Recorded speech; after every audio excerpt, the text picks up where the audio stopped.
үзэгчтэй эглийн мэдээ үргэлжилж байна. Тэгэхээр Улаанбаатар хотын газар нутгийн 78.8% буюу 21823 гаад гэр хороолол 21.2% буюу 5857 га газрыг барилгацсан хэсэг эзэлж байна. Гэр хороолол байгаа газар нутгаас эхний ээлжинд 12 байршил дээр дахин төлөвлөлт хийхээр болсон. Дээрх байршил дээр гэр хорооллыг дахин төлөвлөх төслийн 3 дахь ажил болох компаниуд иргэдтэй хоёр талд гэрээ байгуулах хугацаа 5 дугаар сарын 8-нд дуусгах гэж байгаа.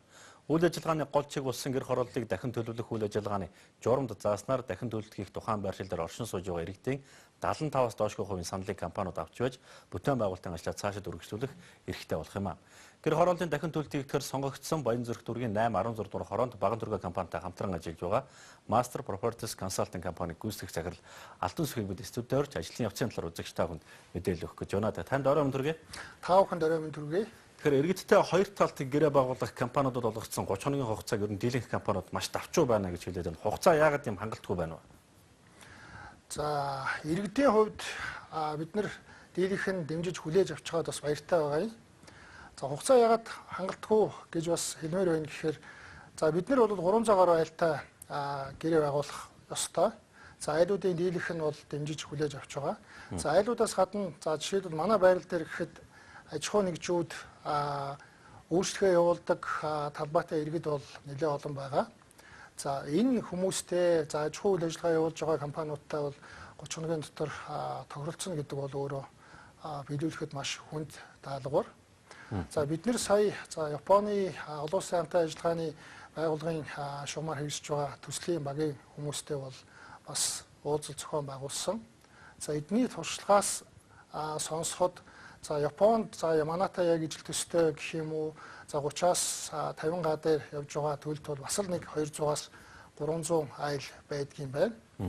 За энэ төлөлтийн ажил за хамгийн богино хугацаанд гэхэд бол 1-2 жил цаашдаа 2-3 жил 4-6 жилч бол хүртэл үргэлжилдэг гэсэн ийм мэдээллийг бол хуваалцаж байгаа юм. За ингэж бодвол за бидний хугацааг хангалттай гэж хэлэхэд бол бас хүндэл байна л да. Тэгэхээр иргэдтэй нэг удаагийн уулзалтаар энэ асуудлыг шийдэж чадж байгаа юу?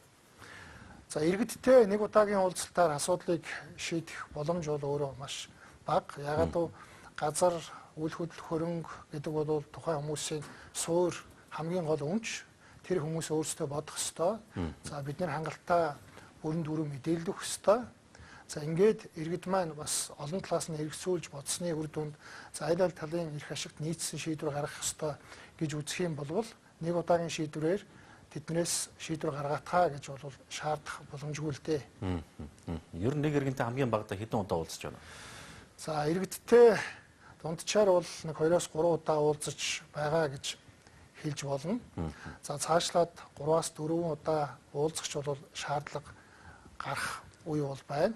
За ийм ч учраас бид нар бол 5-аас 6 баг болгож хуваагаад 14-өөс 15 хүн бол нэлээд идэвхтэй ажиллаж байна л да. Гэр хорооллыг дахин төлөх гэдэг энэ ажил нь өөрөө цоо шин хийгдэж байгаа ажил. Иргэдийн ойлголт ер нь ямар шиг байх юм бэ? Төслийг дэмжих хандлага ер нь хэр байна вэ? Иргэд бол нийтдээ мэдээллийг бол авсан байгаа. Яагаад гэвэл эдгээр бол иргэдийн дийлэнхэнд тухайлбал манай байршил дээр өмнө нь явуулсан санаад асуулгаар иргэдийн 85% нь бол энэ ажлыг дэмжсэн. За оролцсон иргэд ингэж хэлж болно.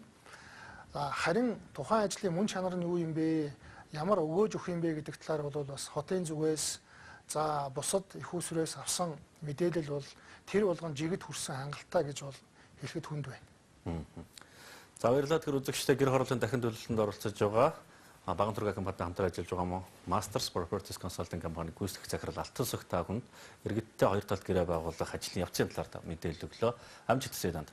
За баярлалаа. Ер нь бол төрч бай хувийг хөвшилч анх удаа дахин төлөвлөлтөнд оролцож байгаа гэдэг утгаараа алдаа оноотой зүйлс энд бий. За цаашид энэ төслийг тууштай үргэлжлүүлэхийн тулд газрын жишг үнэлгээг тогтоох хоёр талд гэрээ байгуулахдаа дахин төлөлтийг хэрэгжүүлэх байршил айлын тоо бусад хүчин зүйлээс хамаарч хугацааг ялгууртаа тогтоох зэрэг хэд хэдэн шаардлага тулгарч байгаа. Гэр хорооллыг дахин төлөх журмын 4-19 төсөл хэрэгжүүлэх талбайд газар болон үйл хөдлөх хөрөнгө өмчлөгч, эзэмшигч, ашиглагчийн 75-аас доошгүй хувийн дэмжлэгийг авч чадаагүй тохиолдолд шалгаруултыг дахин зарлана гэж заасан байгаа юм а.